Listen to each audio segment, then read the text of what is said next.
G'day guys, you're back with Miracle Max. Today in the workshop we have a VZ Commodore 2006 model. I'm just going to do a service reset.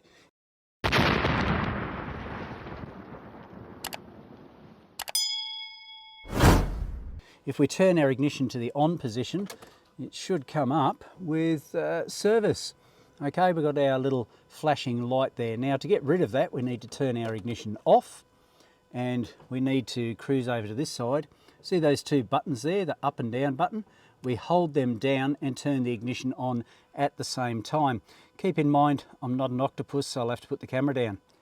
Maybe I grew an extra couple of arms, or maybe I just put the camera on a stand. Here we go, up and down button, ignition to the on position.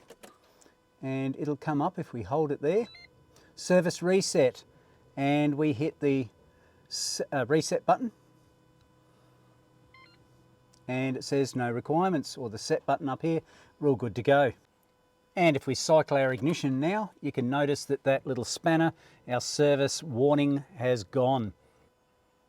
System okay. So that's a quick reset on a VZ Commodore.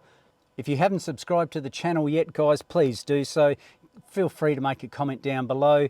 Catch up with us on Facebook as well as Instagram. Don't forget about that notification bell. You don't want to miss any future videos. So until next time, guys, I've got to finish the service on this yet. This is Miracle Max signing off. I will catch you up later.